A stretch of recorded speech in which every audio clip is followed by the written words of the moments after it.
好，再来关注中美交流。15号，外交部副部长马朝旭会见美国国务院亚太事务助卿康达等多位美方外交官员，并就美近期针对中国推进印太战略，特别是拼凑美日非小圈子和搅乱南海形势，表明严正立场。外界注意到，美日菲三边峰会近日刚落下帷幕，三国加强防务勾连，搞拉帮结派，危害亚太地区和平与稳定，遏制中国企图明显。中方此时就相关议题敲打美方，传递出怎样的信号？来看报道。根据外交部官网消息，4月15号，外交部副部长马朝旭会见美国驻华大使伯恩斯、美国国务院亚太事务助卿康达、白宫国安会中国事务高级主任贝沙兰。外交部美大司司长杨涛同美方举行会谈，双方就推进中美各领域对话合作、妥善管控分歧进行了坦诚、深入、建设性的沟通，就中东、乌克兰、朝鲜半岛核等国际和地区热点问题交换了意见，一致同意继续落实好旧金山愿景，保持各层级交往，进一步稳定和发展中美关系。中方就美近期针对中国推进印太战略，在中国周边采取一系列涉华错误言行，特别是拼凑美日非小圈子和搅乱南海形势，表明严正立场，要求美方不得搞阵营对抗，破坏亚太地区和平稳定。中方还阐明了在台湾、经贸科技、人文交流等问题上的立场，要求美方停止干涉中国内政，停止阻碍中国发展，停止对中国企业无理制裁，停止对华经贸科技打压。外界注意到，近日美日菲三国在华盛顿举行峰会，并发表联合声明，直接提及中国，妄议南海、台海问题。美日两国也举行长时间会谈，会后发表联合声明称，美日战略合作迎来新时代，严重损害中国周边安全环境。对此，中方多部门密集回应，对美方行为表示强烈不满和坚决反对。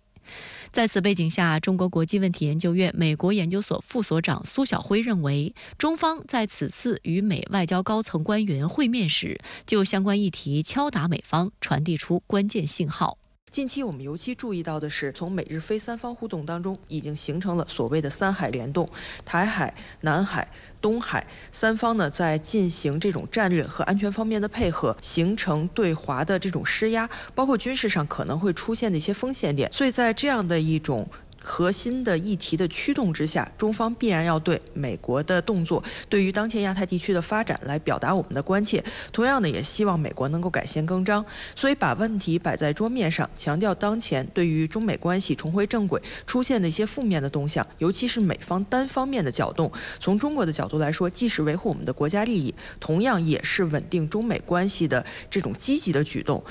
就在本月2号，国家主席习近平应约同美国总统拜登通电话。拜登当时表示，愿安排耶伦财长、布林肯国务卿近期访华。中方发布的新闻稿最后也提及，中方欢迎耶伦财长、布林肯国务卿近期访华。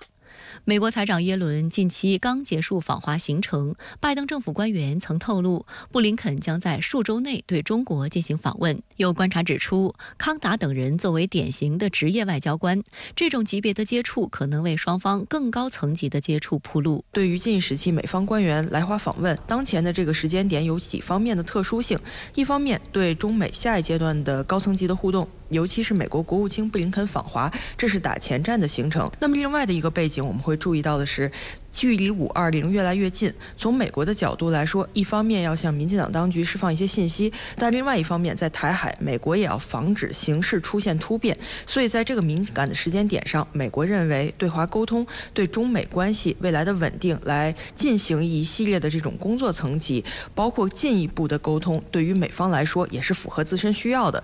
中美工作层面交流持续不断。15号当天，中共中央政治局常委、国务院副总理丁薛祥在北京会见了美国专利商标局局长凯蒂·维达尔。丁薛祥表示，中国始终高度重视知识产权保护，愿同美方拓展知识产权领域务实合作，着力解决彼此关切问题，营造公平、公正、非歧视的营商环境。维达尔则表明，美国专利商标局重视发展与中国的知识产权合作，愿为创新主体提供良好服务，更好实现创新成果转化运用。除此之外，中美地方交往也正持续释放出更多活力。15至16号，美国旧金山市市长伦敦布里德访问深圳，这是他访华的内地首站。What do you expect from this trip in Shenzhen? Well, we're hoping to make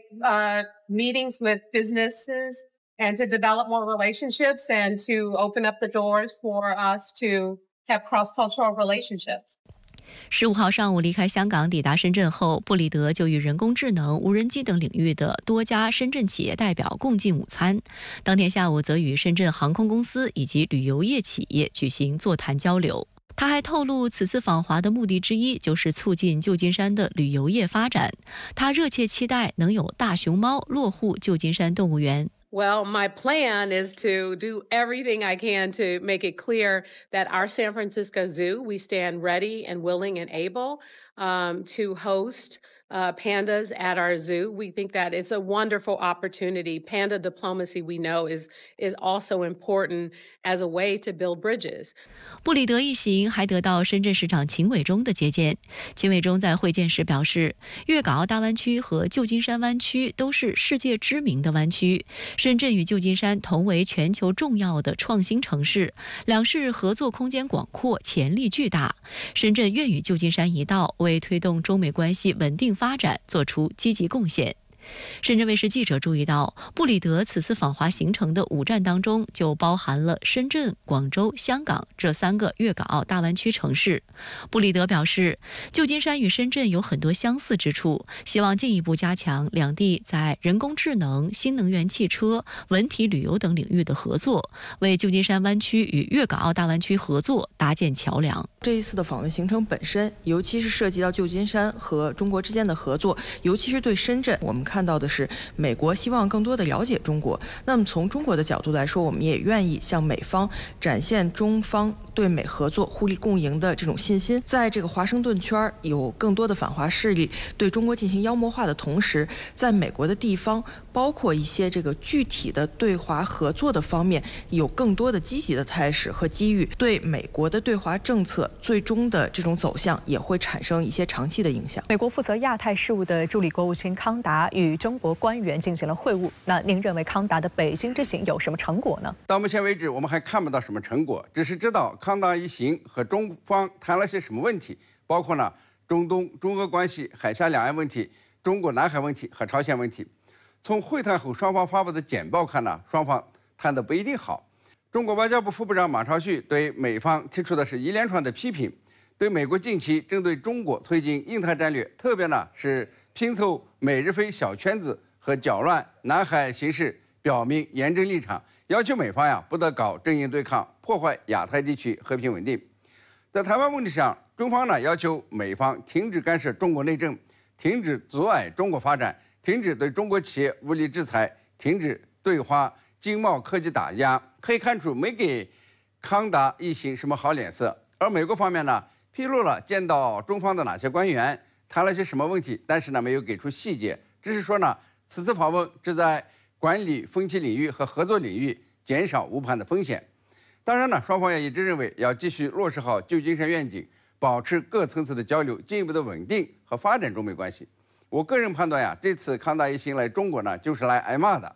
拜登呢刚与中国领导人通电话，承诺要管控风气，推进合作。这拜登呢马上就在华盛顿提升美日同盟层级，拉起美日菲合作小三边，还扬言呢要针对台海问题、南海问题，并且把中国维护主权的行动污蔑成危险和破坏稳定的行为。你怎么能让中国相信你是在稳定和巩固中美关系呢？那分明就是故意损害中美关系。我估计除了在中东问题上双方呢有一定的合作意向，其他方面呢双方都没谈拢，包括呢在乌克兰危机上，因为美国呀总是用抹黑的方式给中国加上莫须有的罪名。康达一行呢也许是来探路的，国务卿布林肯要是来中国访问，才有望做出实质性的决定。